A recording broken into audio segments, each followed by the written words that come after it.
Welcome to the Healthy Metal Hippie podcast, where art and wellness collide. I'm your host, Ashley, and I am so excited to connect with you today. Now, let's jump into today's episode, ready to rock and with an open heart.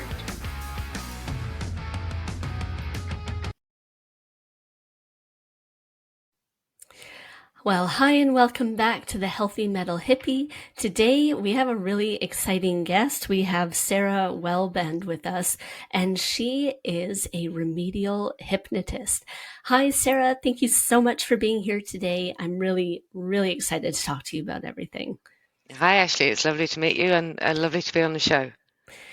Thank you. So we were talking a little bit before we hit record, and it sounds like you do just extremely interesting work and helping people really become the best version of themselves through hypnosis. Do you want to tell us a little bit about what you do? Yeah, so remedial hypnotism is a little bit misleading because we don't use a trance element. So people, when they think of hypnosis or hypnotherapy, they often think of stage hypnosis, which is great entertainment, but it's a million miles away from what we do. So the best way to explain it is that you've got your conscious mind, which is what we're using at the moment, which is able to think very deeply about subjects, but can't do more than one or two things at a time. So if you're working on anything and you need to do something else, you have to stop what you're doing and move across. So that's the conscious mind. The subconscious mind basically runs everything else that's going on in your life, your body, your day-to-day existence. And the subconscious is where all your memories, all your emotions, your imagination, and everything that you're not using at any particular time, that's where the subconscious is looking after that. So we talk directly to the subconscious mind, and that's where the link to hypnosis comes in. So with hypnotherapy or with traditional hypnosis, the person will be put into a trance and effectively go to sleep. It's not asleep, but it's similar. And then the therapist will talk to the subconscious while the person is asleep. With what we do is we don't put somebody into a trance. We talk directly to the subconscious, and the person is aware of what's going on.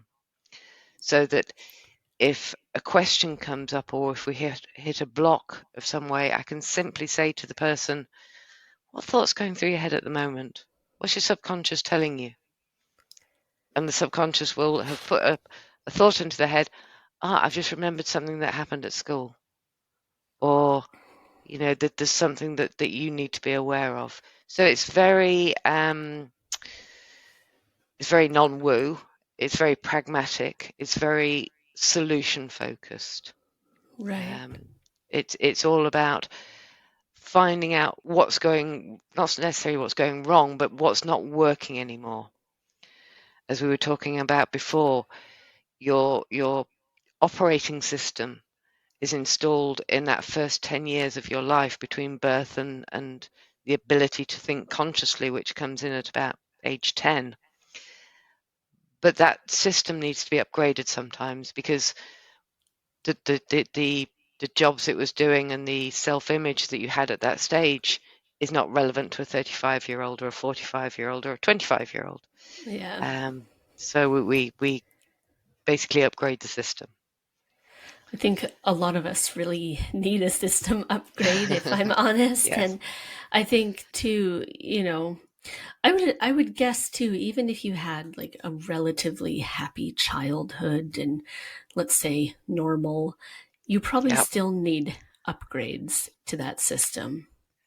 Yes, we develop what's known as our core beliefs in that critical first 10 years of life. And the core beliefs are the way that we view ourselves, the way that we view other people around us, primarily the caregivers, but then the wider community, and how we view the world at large. And once those core beliefs are lodged in our subconscious, they become truths. They become who we are. Now, I'll give you a very trite but true example of myself. When I was young, I wore flip-flops. And then at some point, I must have had a pair of flip-flops that didn't fit, and I got a big blister between my big toe and my next toe. Oh, yeah.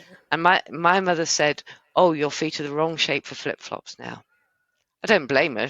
It was probably horrible having to deal with a a child who was, got a very sore foot. Yeah. From that age until last year, when I was 60, I never bought flip-flops. I would literally walk into a shoe shop and walk past the flip-flops because, as far as I was concerned, my feet were the wrong shape. And it wasn't a conscious decision. It wasn't oh, I'd like to try flip-flops. They just weren't part of my thinking. And it Right. wasn't until last year, 55 odd years later, that I thought, is that actually still true? Was it ever true? I got a pair of flip-flops, and they were actually very uncomfortable. But the fact that piece of information Yeah. had been lodged and accepted and believed meant that it was therefore no longer something that was even worth discussing.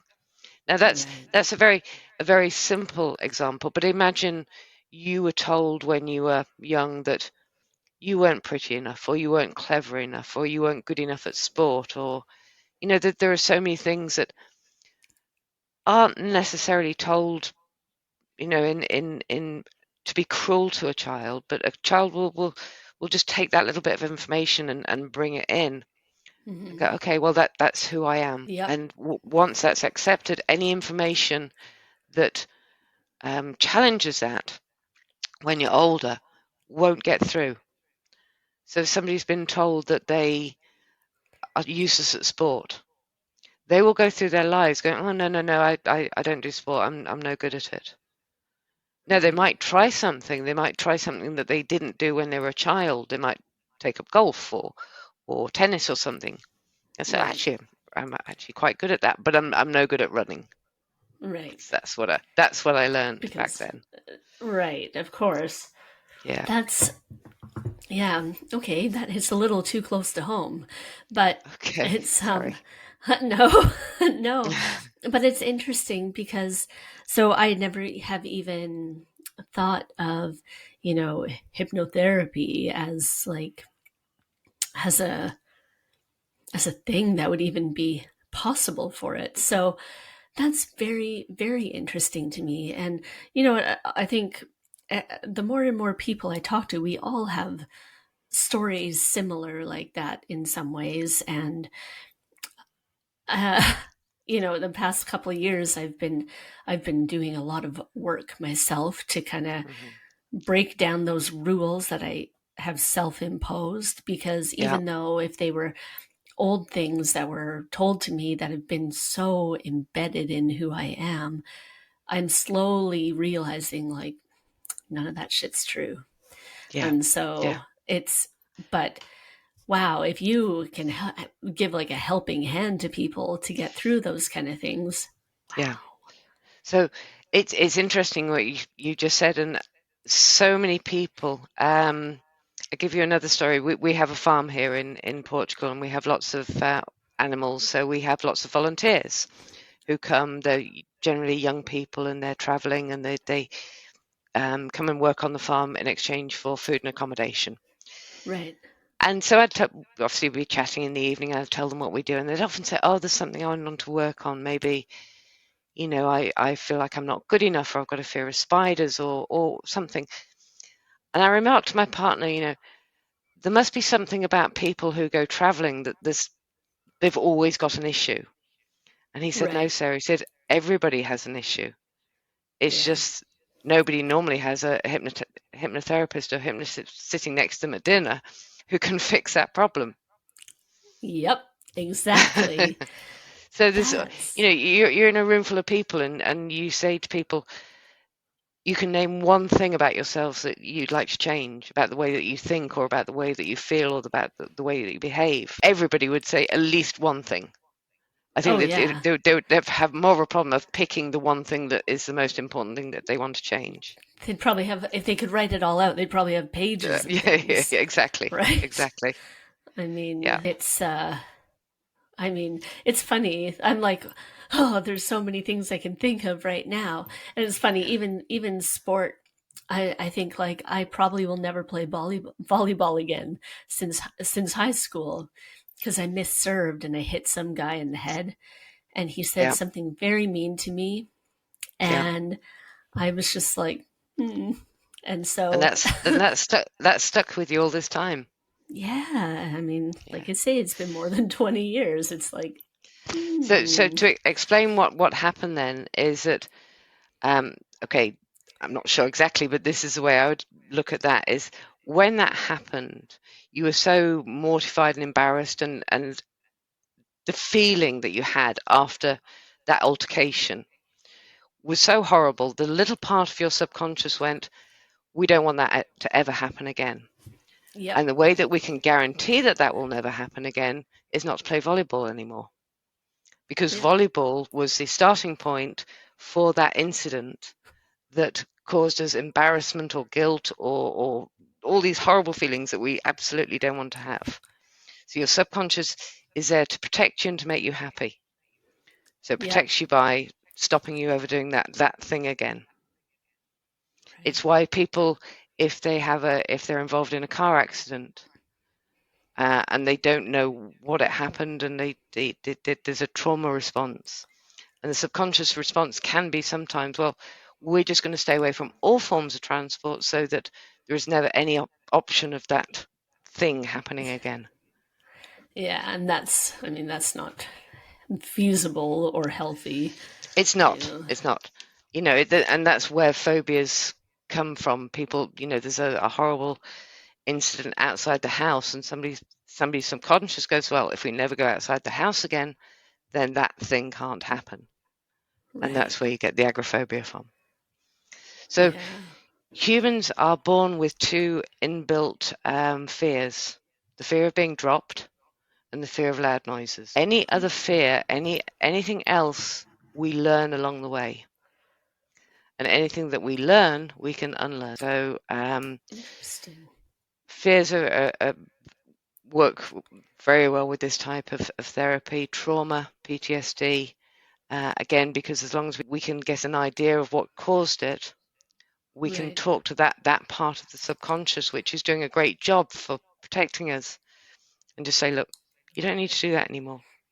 And does it, Um, not dealing with it, I guess that sort of keeps you in that trauma state and that like kind of almost like in the fight or flight kind of mode. Absolutely, absolutely, and And that's that'll, as you know, sorry. that causes all sorts of physical problems with Yeah. the body, because the body's always on edge and looking to either, as you say, fight or flight. So with trauma, um, if we can say, okay, the car accident happened because the other guy was texting, or the road was icy, or we can see this is why this thing happened, then Yeah. generally there isn't a trauma response. But if we don't know why something happened, or the other people involved can't or won't give us the information that we need, again, a part of the subconscious is assigned to figure out what happened to stop it happening again. But if we don't know what happened, it will just keep going and going and going. I've got to find an answer. I've got to find an answer. I've got to find an answer. And that's when you get the nightmares and the intrusive thoughts and the whole thing going over and over again. It's not to hurt you. It's to try and stop it happening again. So what Right. we do is, when something like that, when somebody comes to us with trauma or PTSD, is talk directly to that little part of the subconscious and say, what happened was just one of those random things. There's never going to be an answer, and therefore you can Right. stop looking for it. And the subconscious goes, oh, God for that. I can Yeah. stop this ruminating and this going over it again. I had one client who'd been through several very traumatic events in a very short period of time, all unconnected. And after the therapy, she said, I can still remember it, but it's like they're covered in oil. I reach for Oh, those memories, and they just slip away because they're not connected to me anymore. I thought that was a really powerful way of describing it. You know, yeah. you And I you, you mean, don't you, you don't wipe the memory, but you sever the emotional connection. Yes, and I think that's the most important part of it, because in a lot of ways, Yeah, there are certain things, in a lot of ways, you don't want to forget, but you don't want to yeah, keep that pain that's attached to it. exactly, exactly. You Yeah, know, keep the yeah. We learning and then remove the pain. Yes, yes, and it's a similar thing with emotional eating. I'm working actually with two ladies at the moment who are very brave and who are being filmed. So Oh I shall wow. hopefully be putting those out at some point. Um, and again, food is so complex, but also so simple. When we're young and we're unhappy, or we're tired, or we're bored, or we're upset, we get given a biscuit or a piece of cake or a piece of chocolate. Yeah. And because it's sweet and we're genetically programmed to like sweet stuff, that solves the problem. So the subconscious learns very quickly that something we're unhappy, something bad happens, something sweet is always going to work. And that's fine when you're, you know, Oh. 5, 6, 7 years, 8 years old, and somebody else is controlling how much sweet stuff you're going to get. But when you're 30 and you're in a bad relationship, Yep. all that all that cake and chocolate and biscuits, what it's going to do is add another layer of a problem, Yep. because it's not solving the issue that you're unhappy about. And all it is, No. you're putting on weight because you're in control of how much you can buy and how much you can eat. So again, breaking that emotional link, and once the subconscious is aware that this reward system, which works so well when you were little, is actively working against you now, again, it just stops. And that's why when we're working with people, it's generally 3 sessions. Um, and people say trauma takes years to process, trauma takes years to resolve. Yeah. Well, it might do, but it also can take 3 sessions, because with a lot of therapies, when you're talking conscious mind, the subconscious is sitting there in the background going, well, you're not talking What to about me. me? I'm the one that's triggering these emotions. I'm the one that's holding these memories. I'm the one that's producing these feelings. It's not you Right. wouldn't logically go, I'll get angry, I'll get sad, I'll get afraid. You can say logically, I will deal with this situation by using my intellect, by using my experience, my learning. But the subconscious is going, sod that, I'm scared. Yeah. Yeah. It's, you know what? So I have been working through PTSD. Okay. Okay. And things are getting much better, but it's still tough. A few months back, I'll just give you a little example that I'm like, yep, okay, you nailed it. I was making spaghetti, a spag ball, and that was the first time that I had made it since all of these events took place. And I pretty much collapsed on the floor, like Oh in God. fear. Yeah. And it was horrifying. I'm like, shouldn't spag ball make you happy? But Yeah. I was not expecting that. Yeah. Totally panicked, and just it was really tough. And I mean, I was like, it's okay. Like, you can cut the Yeah. mushrooms like that. You can cook it this way. Yeah. There's not. It's Yeah. okay. But it was. I mean, so it's interesting that, yeah, there are there are these little things, and you can, again, you can talk to, like, your conscious mind, like you say, even Yeah. for yourself. And but Yeah. it's like, but there's obviously something that's still stuck in there. Yes. Yes. And again, it's really important to know that it's not trying to hurt you. It's trying to protect you. But again, Yeah. subconscious is very childlike, not Yeah. childish, childlike. Things are right or wrong, good or bad, black or white. And the problem is when something like that happens with that experience, that is going to give you an almighty shock, because you'll think, as you say, how can making a spag bowl have this dramatic Yeah. effect on me? And it's because that little part of your mind that's gone, oh shit, something happened with this, and we need, again, to protect Ashley, so we're going to trigger these emotions. Yeah. um, to get her to move away from the danger or Yeah. Just to deal it's with it. Yeah.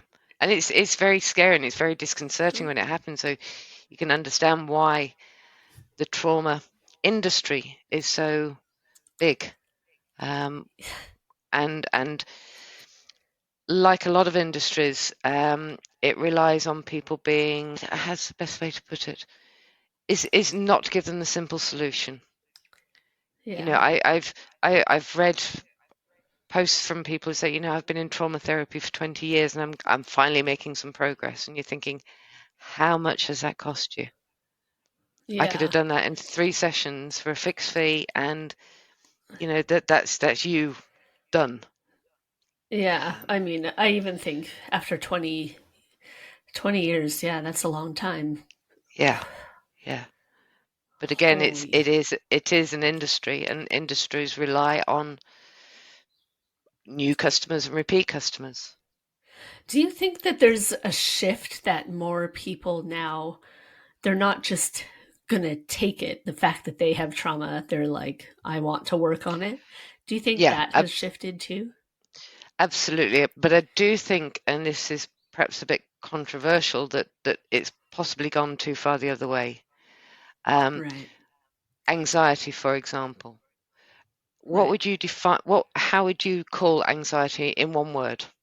If I said, what is anxiety in one? Um, in one word, How would you define it? What overwhelm. Over. I overwhelm? could, but Okay, that's not even right. no, no. That's like it's not even there. So But most people say it's an illness, it's a disorder, it's a right. disease. Right. Anxiety is an emotion. It's the Yeah. same emotion as joy, fear, anger, and we need anxiety in our lives. And anxiety, so you wake up in the morning and you think, I'd like to stay in bed. But anxiety will say, if you stay in bed, you're going to miss work or you're going to miss school, and then Yeah. you're going to lose your job, and then you're not going to get paid, and then you won't have a bed anymore. So get up. Yeah. Anxiety is the emotion that tells you to check that you've got your keys before you slam your front door in the morning. Because it'll Right. say if you haven't got your keys in your pocket, you're going to have a problem later on. So Yeah. anxiety is the emotion that tells us when things are too important to ignore. Anxiety says, look both ways when you cross the street, because it might be a bus. So people are scared, and anxiety is not a pleasant feeling. If it was a nice Mm. feeling, we'd ignore it. So it's the feeling that says, you're coming up for a job interview, and you're full of anxiety, you're full of butterflies, you're full Right. of adrenaline and everything else, because that's important. It's important for you to perform well in that job interview because you want the Right. job. So there are a few things with anxiety. One, if we get anxious about things that we can't control, that is a problem. Yeah. So if somebody's anxious about their living situation, about their relationship, about money, about the job, and they can't do anything, then that anxiety is just going to form a ball and keep growing and growing, because the anxiety, the emotion is saying, you need to do something about this, you need to do something. And you say, I can't. Well, yeah, but you need to do something. Right. So, and that's when, again, you go into the fight or flight mode and the whole thing perpetuates.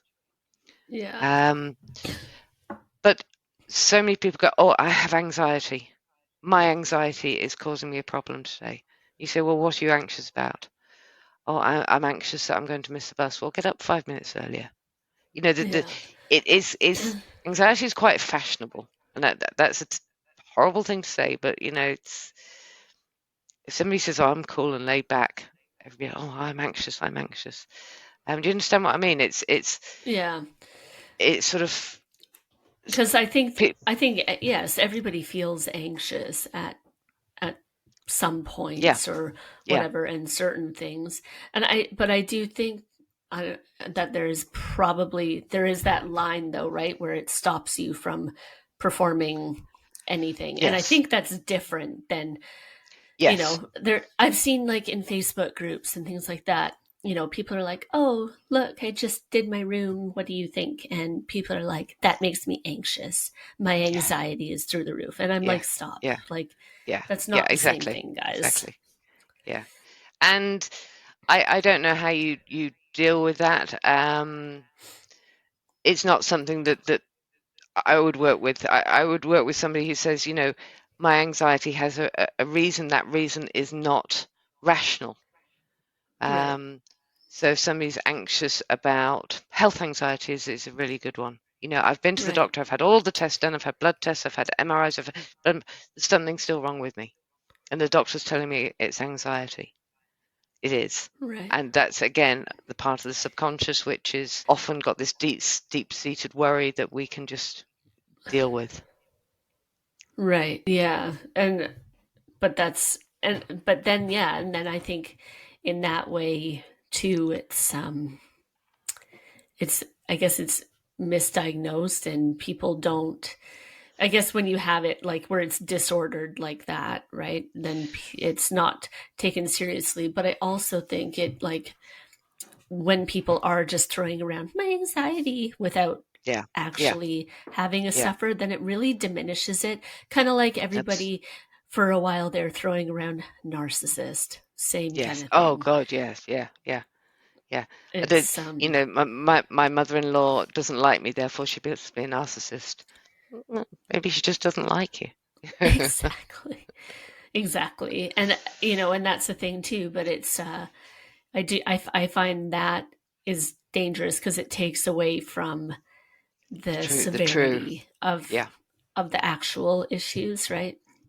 yeah, Or even absolutely. let's be super health based and say people who are celiac, like they will be, they could die eating it, Yeah, eating gluten, where people who are like, I'm gluten free, then so people in restaurants sometimes don't take it as seriously as they should when there's yes, true celiacs there, just because yes, in some ways, that I mean that's a whole other thing, but in some yeah, ways gluten free has become trendy in the same way, yeah, right?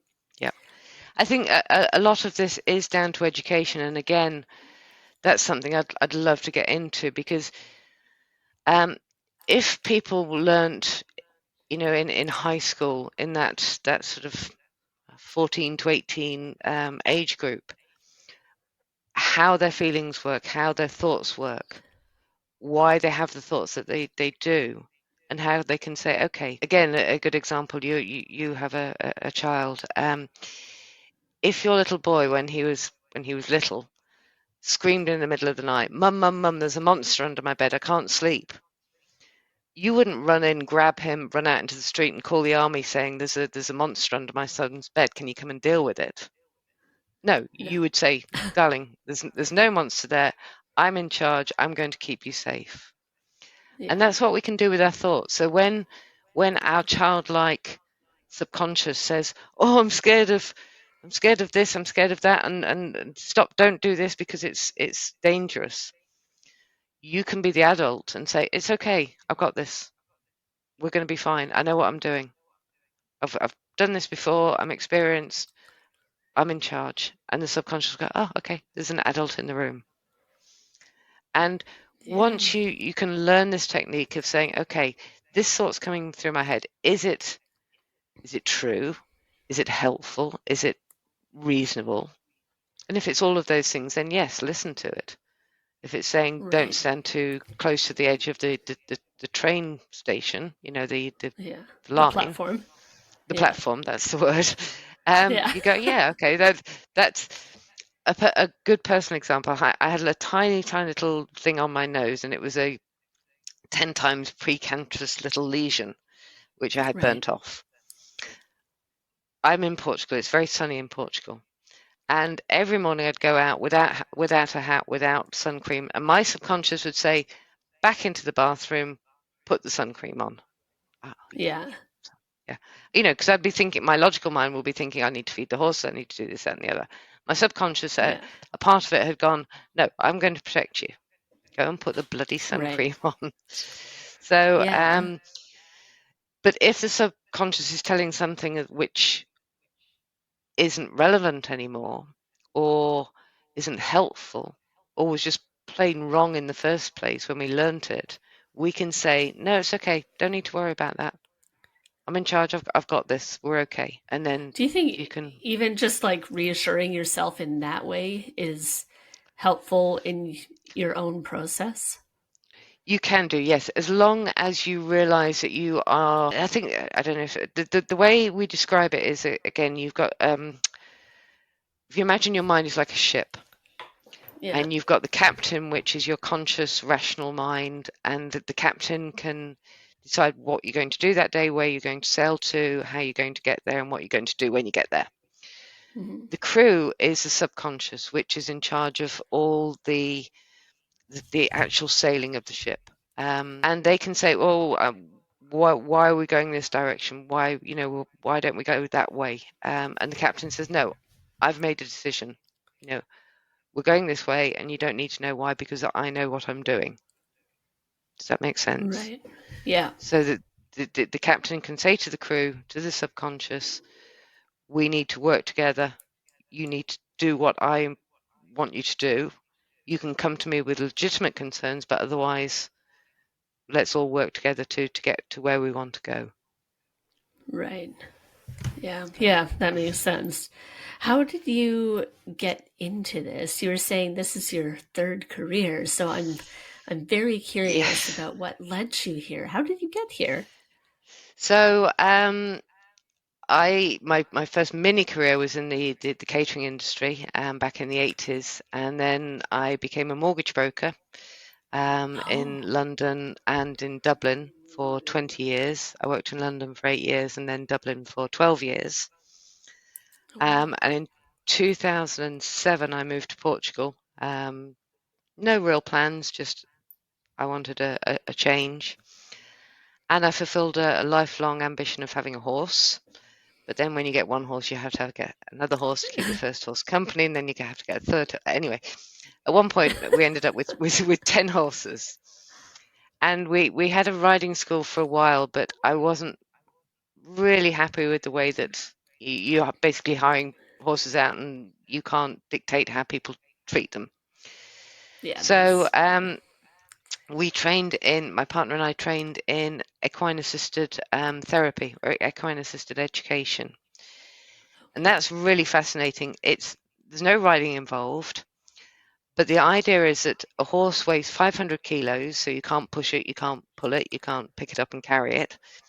Um, and it relies completely for its safety on body language, on reading and interpreting body language. So you can bring Interesting. a bunch of business people in and say, just take the horse from one side of the field to the other. No ropes, no tack, no nothing. You're a team of people. Incorporate this horse into your team and get it to the other side of the field. That's very Right. funny because you'll have one person going, "Come on, horse, come with me, do as you're told." And then at the other end of the scale, you'll have somebody going, "Oh, hello, nice horsey, can you please do what I ask?" So you've got the narcissist, for want of a better word, and you've got the people pleaser. And the horse will just Yeah. stand there and go, the horse just stands there and go, "No, not interested." So to get a good working relationship with an animal, especially a big animal, you need to have trust and respect. Right. If a horse trusts you, it will follow you. If it respects you, it will do what you ask. And isn't that the same with all relationships? With work Yeah. relationships, with human relationships, with family relationships. You have to have those two elements. And a horse will read somebody's body language and the way they hold themselves and the confidence or lack of that they give off. And Right. horses rely on reading that body language for their own safety. They're a prey animal. So that was brilliant, and I love it, and we still do it occasionally. But then the pandemic came along, so of course we had to Right. close everything down. Um, and I studied just for interest, cognitive behavioral therapy. I started Okay. Yeah. studying that, and I got to level 4 over a couple of years. But as part of my research, I came across a guy called Tim Box, who has a very famous TEDx talk called How Not to Be Anxious About Anxiety. So I watched Yeah. that, and then I did some research into him, and I saw what he was doing, which is remedial hypnotism, and I trained with him. He runs training courses, which he runs himself. He doesn't, it's not one of these multi-layer media things. Yeah. He just trains 6 people at a time. And that was 3 years ago. And so I'm now a qualified control practitioner. I also qualified to run workshops, which is great, 4 or 5 people at a time. And I love it. I mean, just making such a huge difference to people's lives is awesome. Yeah. Yeah, it's great. I mean, and yeah, I mean it's a lifelong and obviously life-changing gift that it gives to Yeah. people, and and I would guess that it enables them to live their absolute best life as who they were meant to be in the first place. Yeah, I mean it isn't going to it does change lives, but people will still have problems in their lives because we all do. Yeah. Oh And yeah, yeah, imagine for im- sure.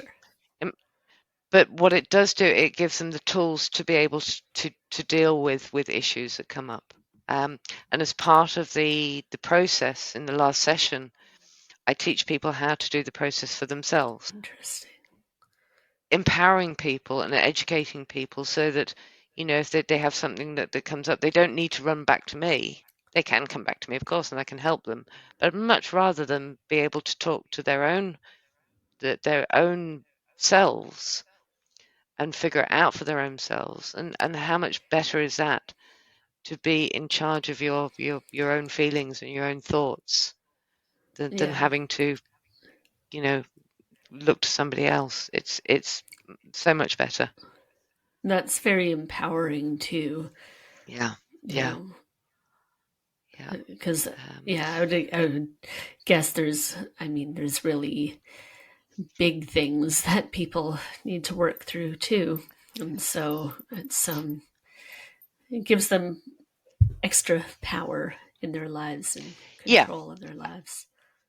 exactly. I think yes, the people often come to me with big things, but again, having that ability then to deal with little things because they know what to do and they know the process. Yeah. That gives them again more confidence in themselves. Um, Yeah. but I'm always there if somebody says, I just need a little bit of help, or can you? I did it myself. I gave up smoking as part of the process, and I was Oh, backsliding a cool. bit. So I asked Tim to talk to my subconscious Yeah. because my subconscious respects Tim more than it respects me. I never Right. smoked again. Well, that's very Yeah. good news. So yes. I love that. Yeah. So you have Ah, like you say there's 3 sessions when people see you. What does each session sort of look like? I appreciate it's probably different for some okay. people, but Yeah. So I always start with a free initial consultation because one, to make sure that it's an issue that I can help with. Um, because if somebody's got schizophrenia or psychosis or something like that, that's way outside that's a medical issue. Um, yeah. so we have the free consultation. That also means so we can get to know each other, make sure that we can work together because you have to have a rapport. And the third thing is to make sure that the subconscious is willing and able to communicate. So about 10% of the population are what we call super responders, whose subconscious is just dying to talk and reacts very, very quickly. At the Right. other end of the scale is about 10% of people who just, for whatever reason, maybe it's that person, that therapist, that week, whatever, they just don't respond. Um, Right. and therefore it would be unethical to take anything further because it would be a waste of their money, my time. I would just say, best will in the world, this isn't right for you. And Right. then you've got about 80% of people in the middle who respond well as long as, say, there's a rapport and they're comfortable. So that's Right. the first session. That's the fact-finding session. And if after that somebody says, you know what, this is not for me, that's absolutely fine. Um, Right. so then the first session is where we dive into what the issue is. And again, we're quite scientific. We measure at the start where they are. So on a scale of 1 to 10, how bad is this feeling? And then at the end of the session, we're nearly always down to a 0. So 1 to 10, this feeling of fear or depression or anxiety is at a 10. It's awful. So we then Yeah. talk to the subconscious, explain what changes that need to be made, get those changes done, and generally we're down to a 0 at the end. Right. Second session is going back and making sure that we're happy that the work has taken, for want of a better word, that Yeah. if there's any adjustments that need to be made, any more changes that need to be made, and just basically making sure everything is okay. Often, as a result of the first session, there are other things that pop up. Right. We call it rearranging the furniture. If you want to move the telly, you realise that the sofa's in the wrong place, so you need to move the sofa, and then the door won't open or whatever. So you just have to move things around a bit. Yeah. And the third session is really more, again, consolidation, teaching them the method, just making sure. However, we're not stuck with that 3-session protocol. Right. If at the end of session 2 or the end of session 3, we go, you know what, this isn't quite finished. We still need to do a little bit of work. We carry on. I think my longest has probably been 7 sessions. And it Okay. wasn't until the end of the 7th session the client said, you know what, this I'm is good. we're done. We're done. And we Yeah. agreed. We agreed. I didn't say, Yeah. oh no. But the good thing is that we charge a fixed fee. So it Right. doesn't matter if sometimes it's done in 2 sessions. People just say Right. the 3rd session, they go, you know what, I'm all right now. Don't need it. Um, if we go to 7 sessions, that's fine. So it's a fixed payment. So people Right. don't have to worry about, oh well, this is going to cost me more. Right. And that's huge. And again, like I say, it shows how much you believe in it, and Yeah, that yeah, that it works for people, and yeah. also it shows like your integrity and everything like that too. Yes. Again, Right. that first free session, I don't want to give people false hope. I don't want to give them say, yeah, I can do something when I don't think I can. So yes, I'd much rather say, look, this isn't right, but at least you know now how your mind works. Than take money off people, false pretenses. It's just not who I am. Yeah. No. It's yeah. And do you have people that come to you that are skeptical about it going in? Um, Yes, yes, and uh, it's to without giving away trade secrets, and I'm very open about this stuff. The way that we communicate with the subconscious is using the fingers. right. So there's a thing called IMRs, which is an idiomotor response. You may have come across it, and it's basically where the mind can move part of the body without you being consciously aware of it. So, for example, if I say, that finger's up, I say, okay, I'm consciously moving that finger. Yeah. But in remedial hypnosis, we ask the subconscious to move a finger. So all of a sudden the finger will start, and people go, whoa, whoa, whoa, I didn't do that. Right. That's not me. And I go, well, it is you, but it's your subconscious you. And I Right. go, yeah, but I didn't know that finger was going to move. And anybody who comes to us and is skeptical, that tends to deal with the skepticism. Oh no. When you're going, yeah, your body is moving independently of your ability to move your body. Um, but if you think about it, there are Yeah. so many things that we do that, I talk with my hands all the time.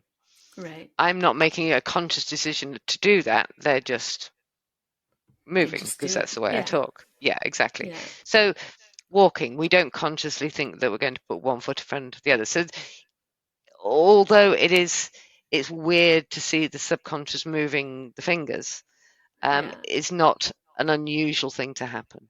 It's just an unusual Right. to application like of to that. notice it. Yeah, yeah, yeah. Yes, yeah, yeah. Oh, but that's cool though. It's nice in a way having skeptics be like, "See, I told you." Yes, yes. And that there's a reason that they've come to me in the first place, so that there is a curiosity there, or there is people have got to a point where staying where they as they are is not acceptable. It's just not possible. They need to do something. Yeah, And when people get to that point, they don't want to be on a waiting list for weeks or for months to speak to somebody. They need to speak to somebody straight away or as yeah, soon as they can. And again, that's why we say we will get back to people within 24 hours of them contacting us. And secondly, we will offer them the free consultation within 1 week. So yeah, and you're not going in a it's waiting list for weeks and weeks. And even if you decide not to proceed or you decide it's not right for you, at least you've found out, well, I can take that therapy off my list of possibilities. You know, I've not waited 6 months to see somebody and then found out it's not right. yeah, It's exactly. I mean, so it's really, it's hard to get in for support for mental health and yeah, gosh, yeah, like and even when you go private here in the UK now, it still is quite a wait, right? yes, It's exactly. Well, that's why there's five of us working together, and we will be adding more people. And we've got Anthony in the States, Sarah Jane's in Ireland. I'm obviously in Portugal, same time zone, and then a couple of people in the UK. But because we work via Zoom, it actually doesn't matter where we're physically based. yeah, As long as there's a good connection, then that's all that's needed. right. And that yeah, and that makes a big difference. And also it makes it so much more accessible to people Yeah, no matter where you are, yeah, right? yeah, exactly, exactly. I've worked with people in Australia, in the States, UK. I have a few people that come here, but I would say 90% of the work I do is online. They come for the horses too. Oh yeah, yes. They're an added extra. I Yeah. don't charge Don't for charge for horse horse love. kisses. Oh my gosh, it's so sweet. Yeah, I think that's I don't know. I think it's very amazing what you're doing and again, like I keep saying, it is life-changing Yeah, yeah. and it's so I think yeah, it wouldn't be most people's first thought of how to seek help for these things, but I hope that it keeps growing and expanding and the knowledge of it grows. I th yeah, I think the main thing I would say is that unlike so many other things, it's non-toxic. It's not Right. addictive. It's a fixed fee. We charge £495 for the whole program. Um, Wow. And that's you not you don't have yeah you don't have to wait weeks. You can talk to a mental health professional within 1 week. right. If it's right for you, you can get fixed. If it's not, then at least you know. Um, Yeah. so there really is there's no downside. We're not going to change your brain. You're awake. You know what's happening throughout. You know, worst case scenario, somebody can just flip their computer lid down, and then that's never had anybody do that. But Session you over. know, a session, and I've never felt the need to do it either. Oh, Can go good. both ways. Oh my gosh, But that's so funny.